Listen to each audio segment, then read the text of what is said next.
চাচা আপনি কি করতেছেন? আরে ভাতিজা এই না গাছের পুরোটা সাফ করতেছে, ফল ফলাতে বেশি, যত সার পানি দিব তত ফল ফলাতে বেশি। গাছ তো আমি বাবাই না খাইছে, আপনি চাল দিতেছেন গিয়া। আরে বাইস্তা তুমি এটা কি কথা কইতাছ?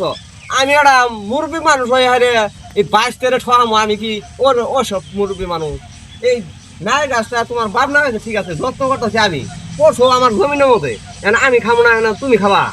আমার বাবা না খাইছে, আমার বাবা জায়গার মধ্যে পড়ছে, আপনি চাল দিয়ে খাইতেছেন। আরে বাবা রে, আমার জমিনে পড়ছে তো আমি খাইতেছি, দুটা ফল ধরলে তোমার দিও। আর যদি তুমি এটা দাবি করো, আর যদি এই নাই গাছ তুমি দাবি করো কাঁচা বাইস্তা, হ্যাঁ, তাহলে তোমার বাপ যে মরছে, মরি হারলে মনে করো ওই সীমানার বাইরে তোমার বাইরে যে আড়ো আছে না, হ্যাঁ, এইটুক পড়ছে আমার জমিনের মধ্যে, আর পুরা টুক পড়ছে তোমার বাহার জমিনের মধ্যে। এমনি তুমি এই নাই গাছ দাবি করো, তাহলে আমি ওই কবর ওই যে আড়ো যে পড়ছে আমার জমিনের মধ্যে, ওই কবর আমি সই করে একবার সীমা সই করে একেবারে ওখানে কাইডে হাইরে আমি নিজাম, কারণ তোমার বাহার কবর খোদা খাওয়া মানে ওটা তো আপনার ভাই।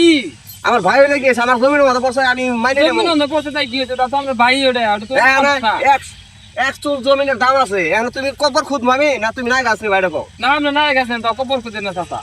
হ্যাঁ বাইশ তখন ফল ফলেছে ধরলে দুটা তোমার বাসায় পাড়াই দিয়ে না গো, পাড়াই দিয়ে লাগবো না, আপনি খাইয়েন। না না তুমি বাইশ তাও তুমি নাও লাগে, তাও আমি বাসায় পাড়াই দিই। আম করে যে বাবার কবর আপনার খোদা লাগবো না, আপনি খাইয়েন, আম করে দরকার নাই। আপনার আল্লাহ দিতেছে, আরো দেখ দোয়া করি।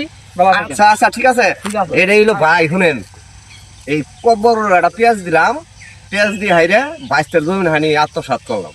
এটাই হলো আমার পলিটিক্স চালাকি। সবাই ভালো থাকবে।